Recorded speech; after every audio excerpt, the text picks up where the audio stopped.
Good afternoon, everyone, and thank you for being here. The United States struggles to meet the healthcare needs of mothers despite spending 2.5 times more per capita than the OECD average. The nation falls second to last regarding the number of maternal deaths, and this rate is rising. The US faces persistent racial disparities in maternal mortality, with minority women experiencing significantly higher rates of maternal death than their white counterparts. The US is also among a small handful of nations without nationally guaranteed paid maternity leave, risking mothers' economic security as they balance family demands and work obligations. The recent Dobbs decision has further reduced women's choices when deciding if they should pursue motherhood. In light of the upcoming election on November 8th, this conversation will help sift through these topics that will undoubtedly be affected by the election results. My name is Dr. Chris Kulesza, scholar in child health policy at the Baker Institute for Public Policy. Welcome to our second in a series of 3 webinars titled Conversations on Health, Maternal Health in the 2022 Midterm Election. This panel will discuss the barriers faced by mothers accessing adequate health care and providing support for their children that are entrenched in United States policy. It will cover the ramifications of the Dobbs decision in reproductive health, and panelists will further examine the challenges mothers face mobilizing for policy change and how candidates have covered topics regarding maternal health in their campaigns. I would now like to introduce our distinguished panelists and moderator. Today, we welcome Dr. Lisa Campbell-Engelstein, Director of the Institute for Bioethics and Health Humanities and Professor at the University of Texas Medical Branch. Dr. Campbell-Engelstein is a feminist bioethicist specializing in reproductive and sexual ethics and has authored 3 edited books, over 60 publications in peer-reviewed journals, and over a dozen book chapters. In 2019, Dr. Campbell-Engelstein was named by the BBC as one of the 100 inspiring and influential women. We also welcome Mary Love, the owner, co-founder, and clinical director of Heart of Houston Birth and Wellness Center, a midwife-led freestanding birth center serving the greater Houston metro area. She is a certified nurse midwife and a family nurse practitioner with experience in pediatric primary, urgent, and emergency care. Before founding Heart of Houston, she served as a hospital-based midwife for 8 years. Next, we welcome Representative Tony Rose, who represents 110th District, which includes the communities of Oak Cliff, Pleasant Grove, and Balch Springs in Dallas County. She has served as the first vice chair of the Texas House Democratic Caucus and vice chair of the Appropriations Subcommittee on Article 2, which leads budget considerations on the Health and Human Services Commission. Her legislative focus includes mental health reform, access to affordable health care, and criminal justice reform. Lastly, we welcome Dr. McLean Sampson, Associate Professor at the University of Houston Graduate College of Social Work. She has published research on postpartum depression, home visiting intervention, racial ethnic disparities of postpartum depression, and the use of motivational interviewing in healthcare. She is also the principal investigator for the Department of Health and Human Services, HRSA-funded programs, Globe, and UH Healthy Start. Our moderator is Dr. Valeria Sinclair Chapman, Professor of Political Science at Purdue University. Dr. Sinclair Chapman's research studies American political institutions, legislative politics, minority representation in Congress, and minority political participation. She is the past president of the Women's Caucus of the South and the Southern Political Science Association, and the former co-president of the Race, Ethnicity, and Politics section of the American Political Science Association. With that, I turn it over to our moderator. Hi, good afternoon, everybody, and welcome to today's panel on maternal mortality and maternal health and the 2022 elections. We have an esteemed panel, and I am just thrilled to get started in this conversation. I think, and I'm grateful, I want to thank the Baker Institute for having this conversation. It certainly needs to be more and more on the national agenda, particularly in light of current day politics.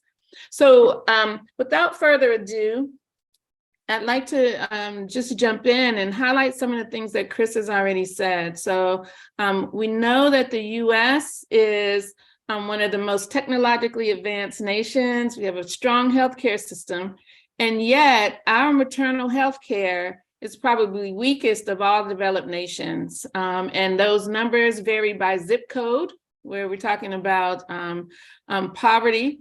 The numbers in terms of maternal health vary by not only where people live, but by education, by age, and lots of other factors. And hopefully we can touch on some of those, including those outcomes related to physical health and mental health. So without further ado, I'd like to begin with some questions, and I'd like to start with the first question.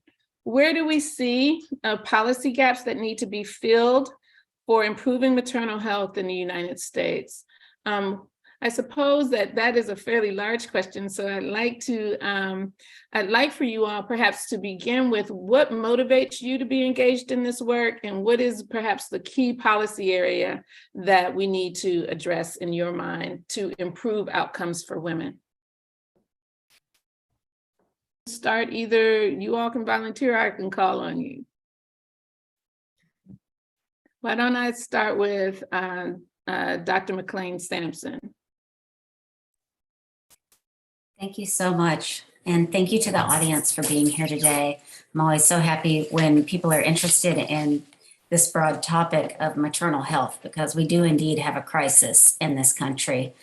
What motivates me is when I went through my first pregnancy, I was pretty horrified to realize that even though I was pregnant and going through several changes on the inside of my body and in my surrounding environment, very few providers took the time to check on how I was doing. It was all about the baby and all about the healthy delivery, which is wonderful. But at the same time, it really made me wonder, what do people with less support or maybe unplanned pregnancies, what are they going through during this time?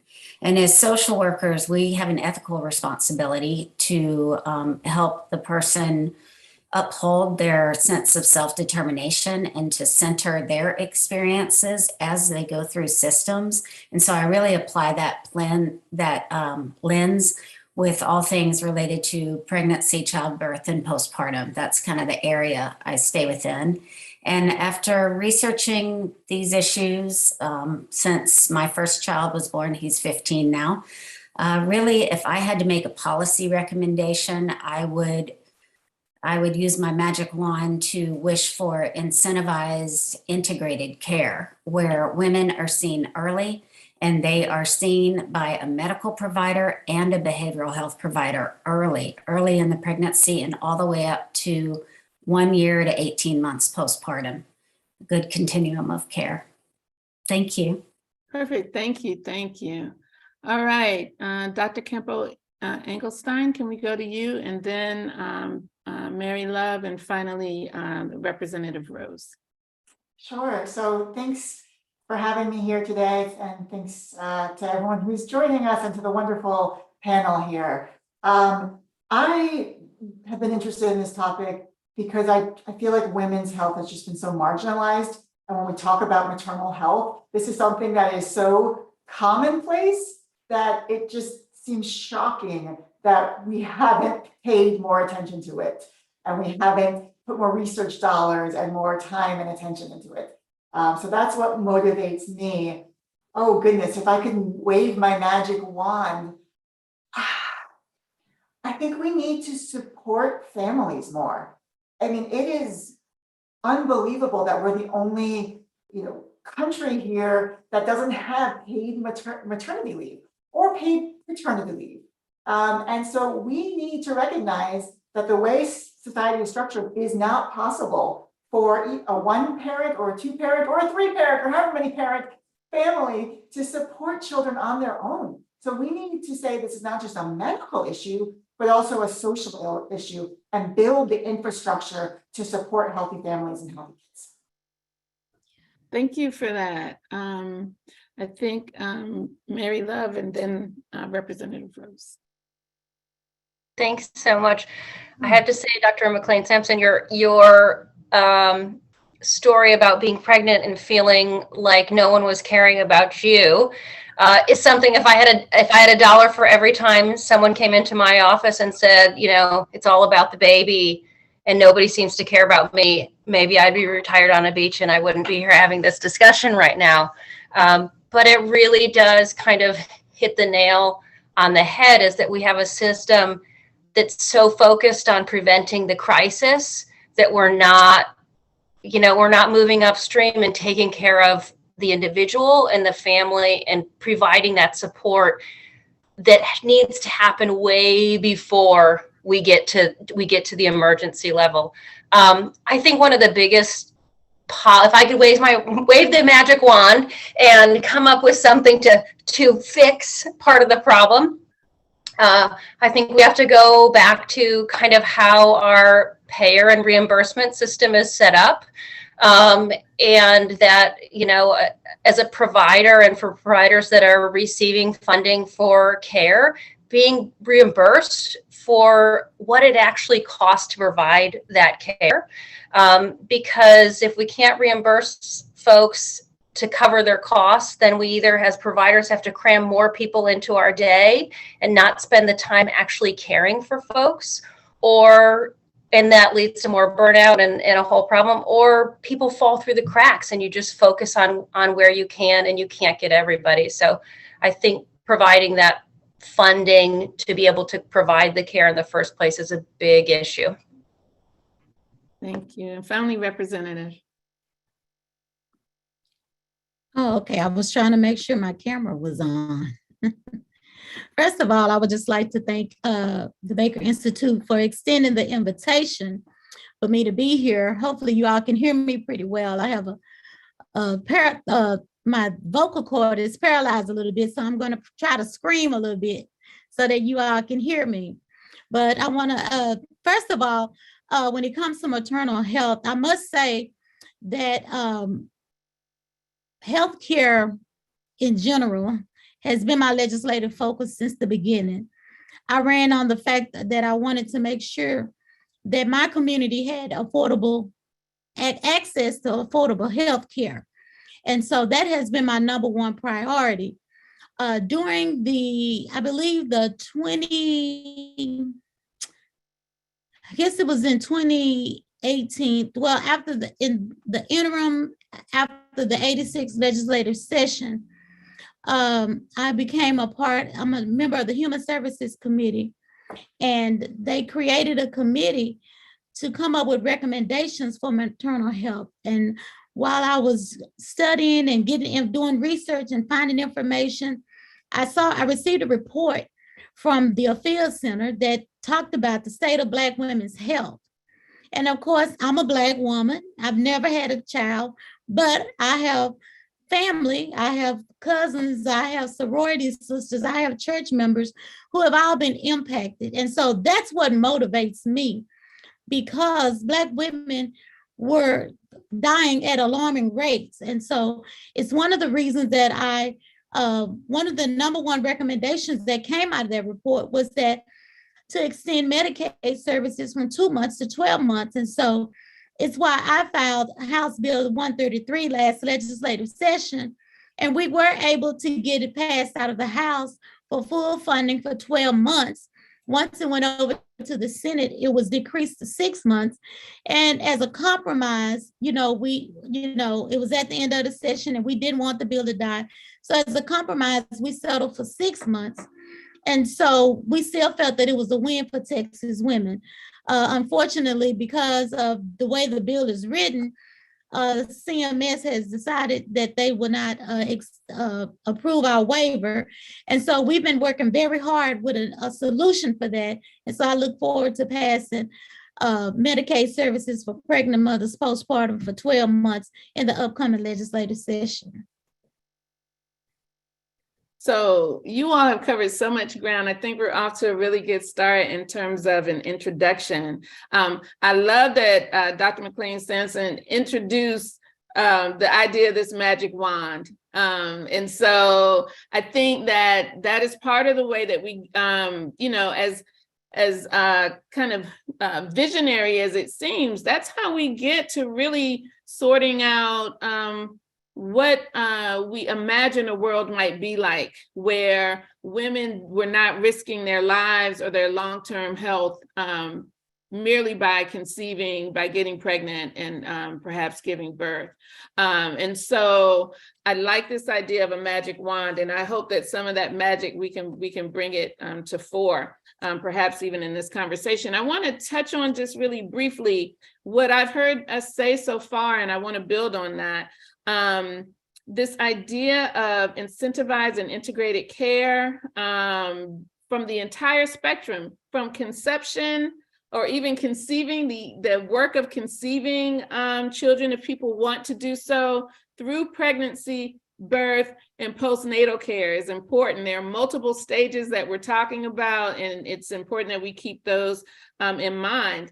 And as both the representative and Dr. Campbell-Engelstein have pointed out, we're talking about a much longer time period, perhaps even going as far as a year after or more after birth, and we need to pay attention to that too. Supporting families more broadly. The lack of paid leave in this country means that women who give birth or who are pregnant have to negotiate over and over again. So there's not a lot of time even when they are pregnant, but certainly after they give birth, they may or may not have time off to actually do the work of healing, not only raising a newborn and integrating that into their families, but also the work of healing. So it's a medical problem, not only a medical problem, but also a social problem. This idea of ensuring that the people who do this work are properly compensated across all levels, I think is also important. And the significance of real policy that expands care for people who have fewer resources, I think, as well. I think that that's important. The representative also brought up the question, and I appreciate it. As a Black woman, one of the things that I thought about immediately was Serena Williams, right? So it's not just a question of wealth, it's also a question of race and of listening to women. Just really training medical staff, families, people, support to actually hear women when they're saying this doesn't feel right. And also to educate women themselves so that they know if this feels like this, or if I'm feeling off kilter, or if maybe I'm sleeping more or not feeling well, mentally or physical, that there's somewhere I can go, there's somebody that I can talk to, and that we have advocates. And so in case we don't recall, when Serena Williams gave birth to her daughter, she wasn't feeling well. She felt like she was having problems breathing, and she was initially dismissed. And it turned out that she actually had blood clots that needed to be addressed, and she could have died, right? So tragically, but not so unusually in this country.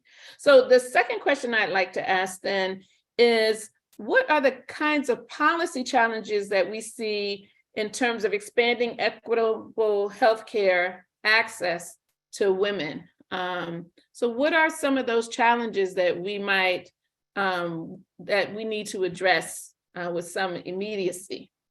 And I could start with anyone who would like to jump in here. Well, since you're talking about policy, I'm going to jump in. Okay. And talk about that. I would say one of the number one challenges is politics, because I really feel that healthcare should not be a political issue, but in the state of Texas, it has become a political issue. There's no reason for Texas not to expand Medicaid so that more people can have access to health care. And so a lot of it is in the state of Texas is more, I would say, political will.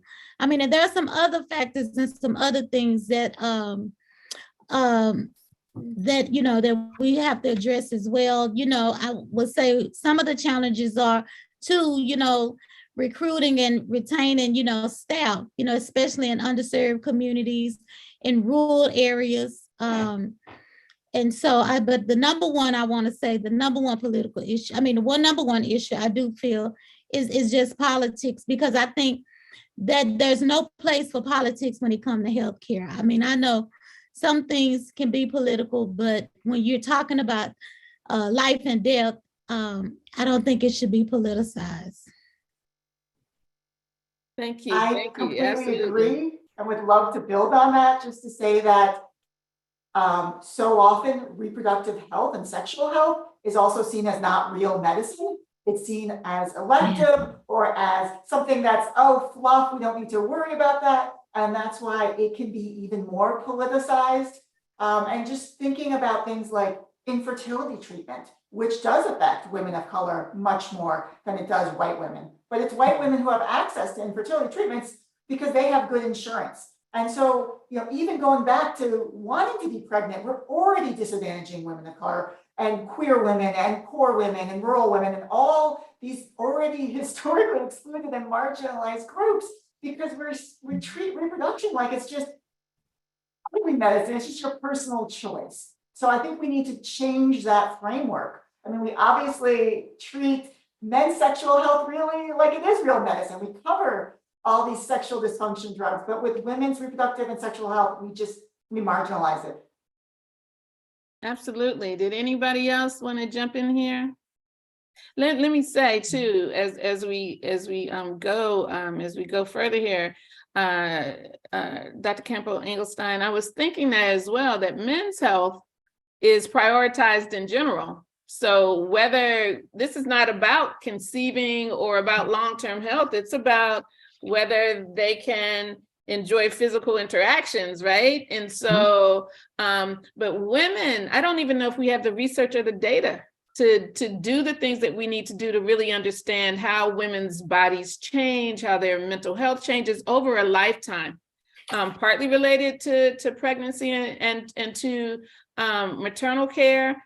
But also, if we're thinking about menopause as women age, right? All of the ways that our bodies change as, whether we are conceiving or pregnant or postpartum. All right, sorry about that, Dr. McLean-Sampson. I know, you got me all fired up now. I'm so glad that the policymaker on here called out politics so that I didn't have to worry about, disrespecting her, but that is the problem. This is absolutely, I don't know how many people are aware of this. Let me give you a great example. We finally got approval for a maternal mortality and morbidity review committee at the state level. So Texas gets to brag that we finally have a committee, yet they are not releasing the data until after midterms. The real life implications of that are that people like me who have funded programs, all the physicians I work with, Mary's organization, I'm sure, we rely on maternal mortality and morbidity data to try and determine where the problems are. Why are so many women of color dying and having lifelong morbidities? We can't do that without good data. Our data is from 2013, and they are supposed to release the data by September 1st. Yet they are saying they're making up some reason. I'm just going to say that out loud. There is no good reason to not release the data, even if it was not like completely tied up perfectly in a bow. People are dying. Women are losing, families are losing people that they love because we have politicians who are too stubborn to just put people's lives first. That's really what we need to be doing here. Is a mother affects so many systems. She affects the entire family system. That child is now traumatized. The partners are traumatized. So that is just one example. The failure to expand Medicaid. We're one of 12 states that won't expand Medicaid, and there's a direct correlation between not expanding Medicaid and things like increased maternal mortality, high rates of postpartum depression and anxiety, because women feel so marginalized, dismissed, and denied, and especially our women of color. We aren't addressing structural racism that keep these things in place, that all the research we've done, secondary and primary, the provider interactions always come up as something that deters women from getting help early. They might think that, yes, I do have a really bad headache, but I'd rather Google it than go see the doctor because she was so rude to me the last time I was here. She said, I already had 4 kids and I should be able to figure it out. Like, these are real problems that we can't address when we can't make data-driven decisions. So important. And I love the storytelling. It's so helpful to solidify the ideas in our mind. These are real people with real consequences. Absolutely. Did anyone else want to address that question, or I could go on to the next one? because I want to make sure we have room for questions with the audience as well. Okay. So one of the things that we should talk about, right? So we've been talking about the circumstances of women who, and the racism that we encounter in the medical system, the bias against poor people and poor women in particular, and the intersection of both race and gender in those circumstances where poor women of color especially are especially negatively impacted. And so I wonder if we might shift gears just a little bit, and I want to return to some of these issues, but I want to shift gears just a little bit to think about how a woman might be reprimanded for having several children, right, by her medical provider. But it really depends on how many resources she has or what her skin color is oftentimes, right? So it's not just a question of women in general. I was at a talk recently, and the gentleman who was talking said that he had 8 kids, 7 or 8 kids, and the audience gasped, oh my goodness. And he paused and he chastised the audience. He said that he was at an event and a white male stood up and said, I have 10 children. And the audience was thrilled, like smiling, happy. And he said that when he stood up and said that he had 7, right, and he's an African-American man, that someone in the audience said, how many kids are you gonna have, right? So he was chastised while someone else was celebrated. So even when we're talking about the number of children, it is very much related to who we are. And the idealism, our ideal picture that we have of who a mother is and who the appropriate children are. In the face of all of that imagery and experience, real lived experience, what are we to do? How are we to make sense of the world post the Dobbs decision, right? In a space where we know for certain that when women can determine when and whether to carry children or to have children, when women can determine when and whether to have children, it impacts their whole world, economically, educationally, in so many ways. And when women cannot do that, their circumstances decline.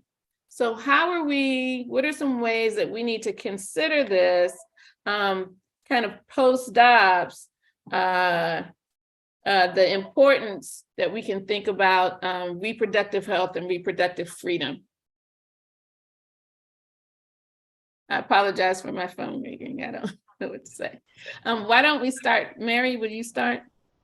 Yeah, that's a really big question and something that just a whole topic that just really lights a fire and just makes me really, really passionate about. But the reality is the Dobbs decision doesn't do anything to help healthcare. It doesn't help women's health, and it especially doesn't help our Black, our poor, our marginalized communities. And it really, in many ways, is designed to keep them in a place that some people just seem to perpetually want them to be, you know. In our country, being Black and pregnant is the second most dangerous job that there is. And there are a few carve-outs right now for the life of the mother, and I would challenge that any pregnancy, especially if you're Black, is a risk to your life. And the reversal of the Dobbs decision is going to lead to more people dying. You know, that's not, you know, it's put into this like bubble of preserving life and the family, but it does the opposite of that. And as a woman, and I can't, you know, I'm not in the shoes of also being a Black woman, but to have the feeling that you are less valued as a person and my life is less valued than, you know, an unborn, you know, a theoretical life is really, really sad and humbling and angry, you know? And so it's all political, you know, it really is. And it's designed to keep the status quo, you know, and we're pushing against that status quo in so many ways. And I think it's just sort of a backlash to reaction to try to keep things as well the way they are. Thank you. Thank you. And I mean, I want to open the floor to others in terms of what you think, you know, people perhaps paying more attention post-ops to these kinds of questions as they relate to maternal health. But I think that Mary Love really points out, you know, I think it's amazing to say that one of the most dangerous jobs is to be Black and pregnant, right? And so, but it sinks in when we put it like that. There's a risk from the very beginning, but there's also a sense of shame both with being pregnant and with ending a pregnancy. Like it seems to me that there's a no-win here. But did anyone else want to kind of add to this question of the effect of Dobbs on women's health or on voters' awareness of the issues of women's health and reproductive well-being? Well, since I'm on the front lines of the campaign trail, I can just add that it is on voters' minds. Now, what I'm hoping is that will matriculate into some votes. You know, I tell people all the time when it first happened, I said, you know, listen, in November, we must remember, you know, because a lot of times we have short-term memory. People will, you know, they'll be upset about something, and then when election time comes, they'll forget. And so we just been trying to keep it on voters' minds that, you know, if you sit home and don't elect the people that you know support policies that's going to be helpful to people, you know, and I tell people, my issue, I mean, my heart goes out to any woman that would have to make these decisions about an abortion. But government has no place in the doctor's office. They just do not have a place in the doctor's office. And that's one of the things that I keep telling people on the campaign trail. It's about freedom. Your freedom, you know, people are taking your rights away. And so, but, you know, people are, when we talk about it, and that's one of the number one issues that people are really, in my community, they're talking about it, but from the perspective of government's overreach, you know. And so hopefully, you know, that'll matriculate to, you know, the people getting fired up to go and make this, you know, go and vote for people who would support expanding Medicaid service, who would support your freedom, a woman's right to do what she wants to do with her body. Thank you. Did anyone else want to add to that? And while we're thinking, thank you, Dr. McLean-Sampson. Oh, sure. I think I'd like to speak from perspective of what I've seen in community as I've rolled out the Healthy Start program that's home visiting, and is the divide of the haves and have-nots of health literacy, meaning what you know about your own health and how you understand health information that's given to you through the internet, through providers. The divide is huge, and this is going to create just a bigger chasm, because what this kind of thing does is it disempowers even more people. It sends a signal that you don't have control over your own health and your own body. And in fact, we have to really try to mobilize people to advocate for their own health. We've created this culture where people think that health just kind of happens to them. And this is an opportunity really to empower people who we've really been cut off from our own body's wisdom, our own body autonomy. And I'm really glad to hear that people are seeing this as government overreach, because whatever gets people fired up and whatever gets them there is absolutely, this has just been a very strategic and long erosion of women's reproductive rights. And there is no reproductive justice when we have this kind of thing. Thank you for that. And I was just thinking as you were talking that the kinds of ways that we see this play out is hospitals closing in rural areas, the lack of clinics or service providers in some urban areas or in poor areas. I mean, we really need incentives even to have care in those spaces so that people can find someone to talk to and that they are accessible. It doesn't always have to be a doctor. And perhaps, I just want to take a little aside. One of the important issues that Health and Human Services at the federal level says is important is workforce diversity. What do we think about that? Does it matter who provides care? Anyone who would like to begin? Lisa Campo-Engelstein, would you like to start? Sure. I mean, the simple answer is yes. And we need a more diverse workforce because we need to hear from different voices so that they will listen to diverse voices, because our patients are not all white men over 60. So we need other people in the room as well. And so I think that's really important. And medical schools and other, pre-professional healthcare systems have been making those efforts, but I think we need to do more to encourage a more diverse workforce, especially in leadership roles where they can, enact change. Perfect. And so we're talking, when we say white men over 60, that's our typical doctor, right? And so we need people up and down the chain, from the person that greets you at the door to the person at the nursing staff, the medical staff, the doctors, the other kinds of support. Yes, Mary.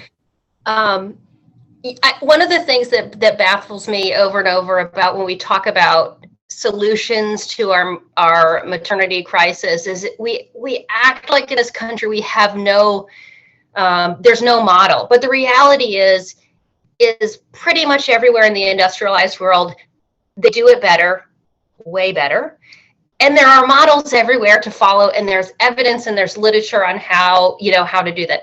Yes, having a diverse workforce is key.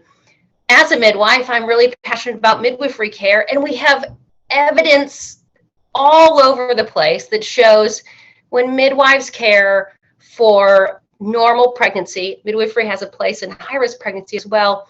If you match the same clients with physician care and midwifery care, midwives do it better every time.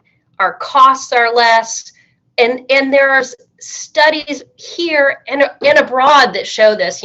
There's actually a bill that's in the national legislature right now, the Midwives for Moms Act, that's to support midwifery education, fund more midwives in our education, because midwives cost less money to train, and we decrease costs and we improve outcomes. And that's a way to diversify our workforce as well too, and get people that are there that look like the community, that serve the community, and aren't just focused on, did everybody live at the end of the day? Because that's just getting a C on the test. Really what we need to go for is, did everybody live, and do they feel like they kicked butt doing it and they're ready to take on the next step, which is parenting? And do they have a community to support them as they go forward? I love that. First of all, I love the emphasis on midwifery. It's so important. I think that one of the issues with having midwives is that it's a more intimate relationship. I think people feel like they can call their midwife in the middle of the night, where they might not call a doctor or someone else. Midwives are closer, right, to people. And I know several Black women who are studying to become midwives. So hopefully we can see more and more of that across communities. So again, I'm gonna shift gears just a bit here. I live in the state of Indiana. I teach at Purdue. We had a major case right after Dobbs where a young girl who was assaulted, was pregnant, and had an abortion in our state. And she was attacked by our state attorney general, and doctors began leaving the state, right? So what effect do we think that Dobbs is going to have on medical providers in the state of Texas or elsewhere?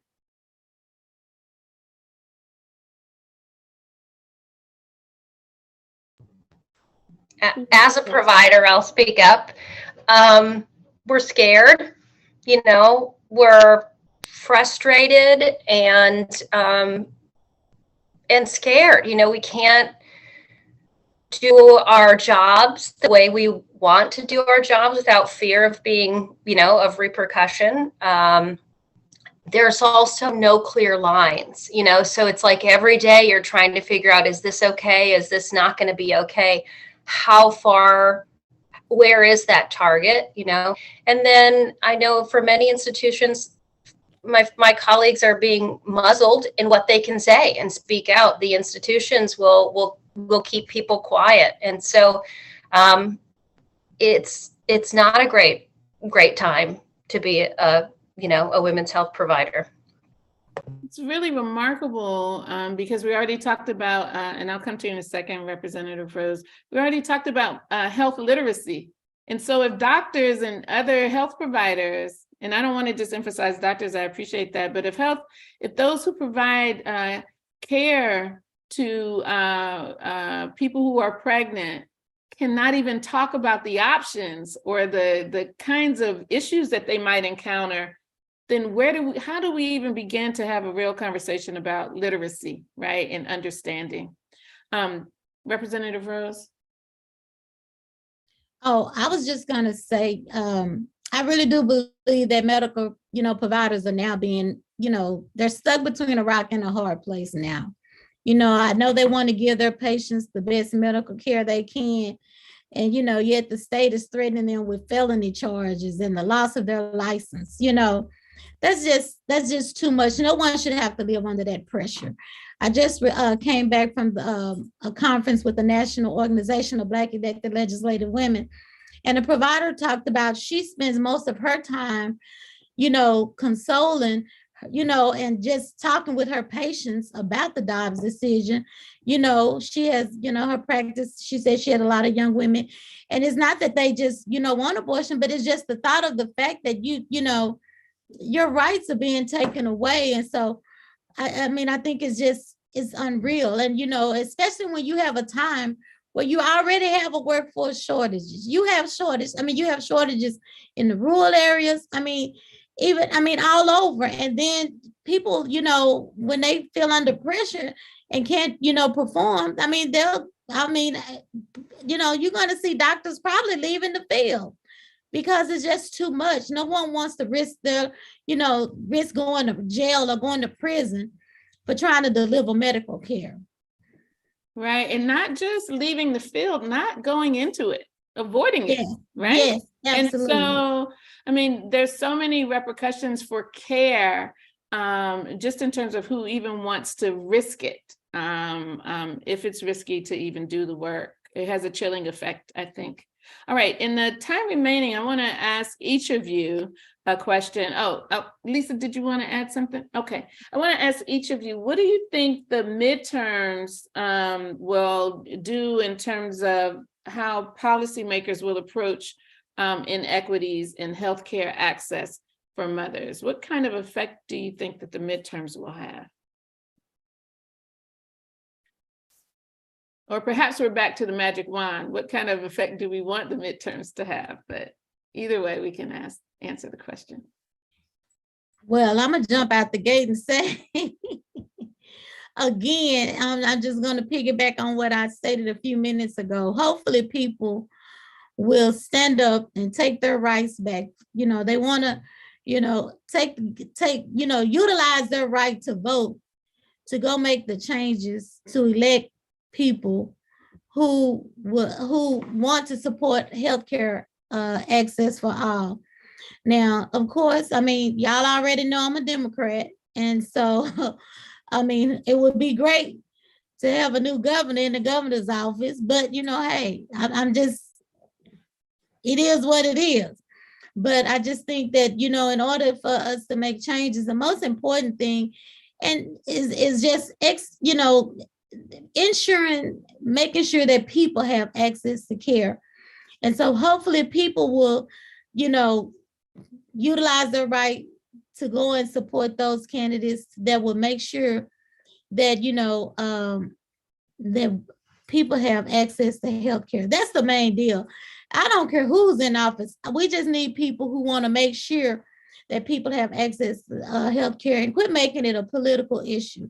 You know, I tell people all the time, it's gotten to the point now where people, they're more worried about getting reelected than governing. And so, if, you know, good government, you know, is for the people, it's of the people and for the people. And so when you govern it, you can't always think about your own community. I tell my colleagues all the time, Texas is a one size fits all. It's not a one size fits all state. You know, I have a colleague who lives in one area. It's so hot in Texas that he leaves the state in the summertime and lives up north. Well, I'm over here in my community. I'm trying to make make sure seniors have a fan so that they don't die from a heat stroke. So a lot of times they think about Texas from their communities, and I tell them all the time, everybody's not living like you. Everyone doesn't have access. When you have access to health care, it's hard for you to understand that a person does not. And so hopefully during this midterm elections, people would really look at what's going on with Texas. And if they want to change the trajectory of Texas, hopefully they will get out and utilize that vote. Absolutely, well said. And I think too, if we could just have all elected officials listen to actual women, right? To pay attention to the data, to collect the data and make it available to us so that we can advocate for ourselves as well. I think that would be a step in the right direction. But here's the deal. They don't want you to see the data. You see, they won't even give the report. Because one of the things, you know, with us still being under the emergency with the pandemic, women have been getting access to care. And that's one of the things that I've been talking with HHSC about. Let's study and see now that women are getting 12 months. I mean, are women dying? Now that women have access. See, they don't want us to see the report, and that's the problem with it. And sometimes even when you have the report and you give the data, they still won't, because again, a lot of people are worried about a scorecard and trying to get elected instead of what's best for Texas. Thank you. All right, so briefly, because I want to leave room for some questions, can I get from each of you, what are you hoping for in the midterm, or how do we think the midterm might actually change these outcomes? Lisa, I can go to you. Yeah, sure. I mean, from seeing some of the political ads and other people talking about it, I am hopeful that there's been a reframing of the issue. So some of those ads like Moms Against Abbott that are reframing it as we're pro-life and we want children and we love children, but we also want women to have autonomy to make their own decisions. And you can do both of those things. And if you are pro-life, there's lots of ways to support life that don't involve taking away women's rights. And so I'm hoping that those messages will be heard. Mary? Oh gosh, I'm hopeful for change. I don't want to say that I'm skeptical, but I'm a little, I think maybe we're all feeling a little, you know, down about things, but I do hope that we're starting to ignite and bring awareness to what's really at stake, you know, here for our community as well. Thanks. Yeah, I think just building off what the other women have said, I have some hope that just the plain fury felt by many women, because I mean, Lisa makes a great point, is I think that one of the saddest things about politics, how it is now, is there's no nuance to anything, right? It's like everything is this or that. And the fact is, I have a different definition of what life and family means than a woman next to me who's picketing an abortion clinic, right? So it's like that we can all have our values, but we also need to listen to the various stories and the other sides and listen. We also don't pay attention to long-term implications. We've got the short memory and we don't want to think about the long-term. We're just such a in the moment, pleasure focused society as the social worker from here. But So what that does, though, is we don't see what the long-term implications are going to be. We have, there was a recent report from March of Dimes talking about how many maternity care deserts we have in this country. Like the lack of care is really scary. And then to keep eroding access is a problem. And so I'm just hoping, somebody said at the very beginning, maybe now people will pay attention more. I think, you know, a lot of us just got complacent that we would always have the right to choose over our reproductive system. And it's just, so hopefully people are waking up and will come out in larger numbers. Absolutely. Thank you. Thank you all for participating in this panel. It's been informative and I think encouraging. And one of the things that I hope to see, I just want to build on, I think, a point that Mary made, which and perhaps others, that may be coming out of the Dobbs decision. We might not all agree on what on the kind of policy or share the same kinds of understanding about when life begins, but we should all care about women and women's health, and about if we're going to really care about children and families, then we need to be able to expand care to also include mothers as well over the long term. And so hopefully we've at least established that in this conversation. There's inequities that need to be addressed with policy, and women need to be heard fundamentally. So women's health should not depend on zip codes or on skin color or education, and even age, right? We ought to be able to, we have so many resources in this country, we ought to be able to amass them in favor of women's health. And hopefully we can all come together on that issue across the political spectrum. So thank you, each of you, for participating in this. I'd like to open the floor for questions. I might need a little bit of guidance from the Baker Institute and how to answer them. And I think there are some questions in the chat. Oh, sure. So feel free to take some questions from the chat and bring them to the floor. Okay. All right. So Jessica asked, living in Texas, it may not make sense to hope for change through elections. And so what can be done on the ground to address some of these issues? Once upon a time, there was an underground railroad to bring people to safe places. Is this something we could think about here? Or what are some other things that we might do if elections and electoral politics are not the solution? Any thoughts? I'd love to hear what Mary has to say about that. Ooh, that's a sticky one. The nice thing is, or the nice or unfortunate things is there are options, and there are states around our country that have constitutionally preserved the right for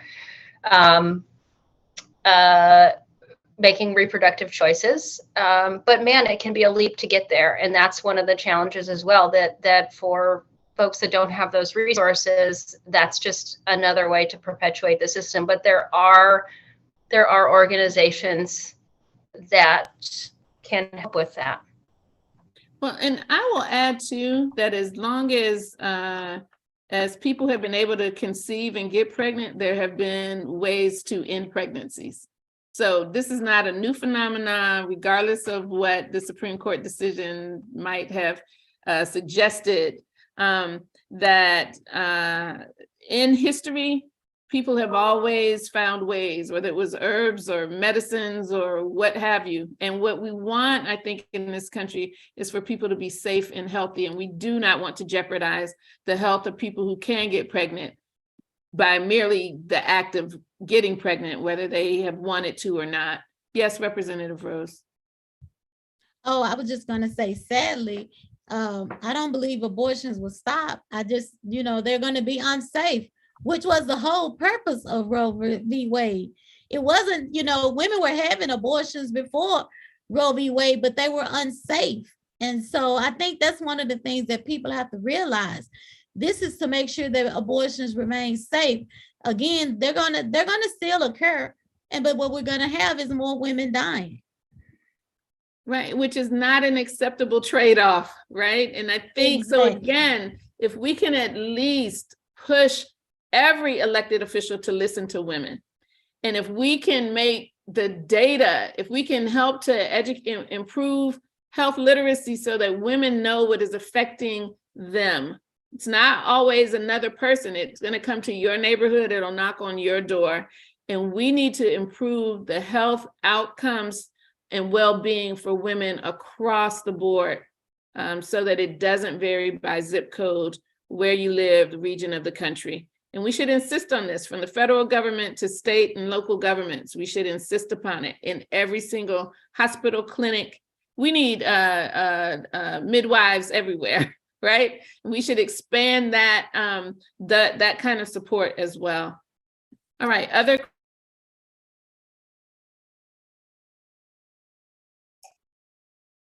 I think she put herself on mute.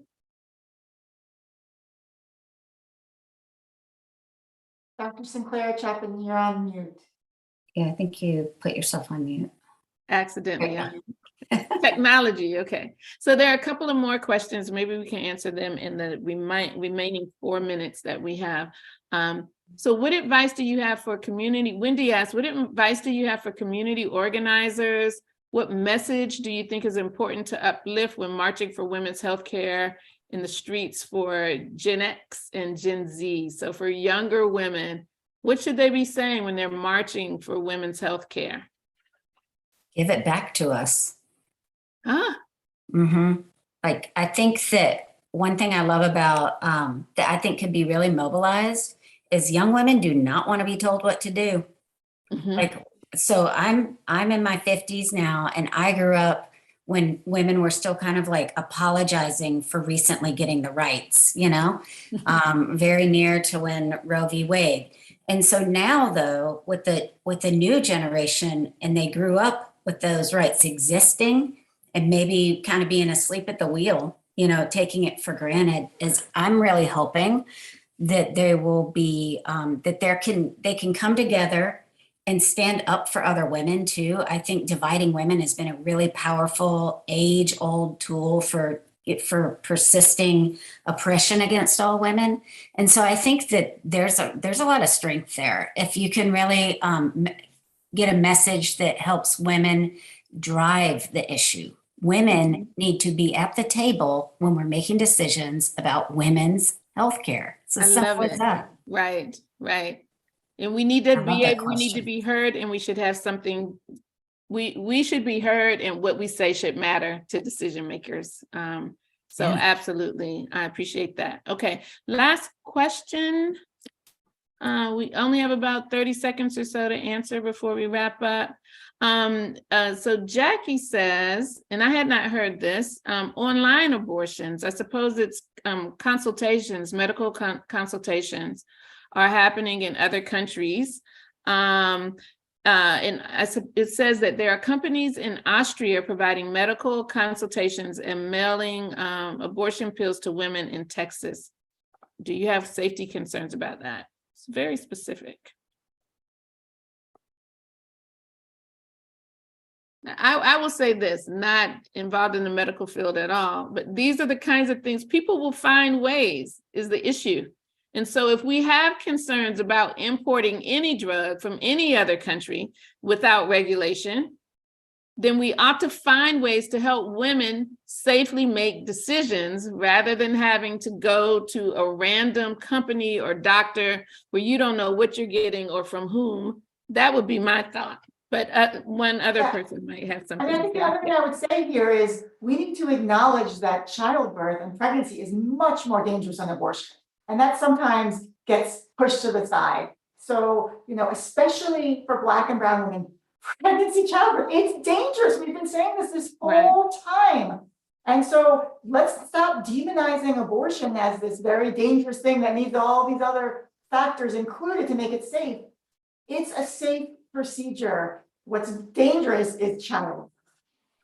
Well, thank you. Listen, that is our last word, I think. Chris, I don't know if you have something else that you want to say. Thank you so much for an invigorating and enlightening conversation. I wish us all well in the upcoming 22 midterm election. Yes, thank you so much, panelists. Thank you to our moderator, and thank you to the audience for being with us today. If you are not following us on Twitter or on Facebook, I encourage you to do so. And we will be having a third panel on vaccine policy in the 2022 midterm election in December. So it will be looking at the impact that vaccine policy had on the results. Thank you, everyone, and have a great afternoon. Take care.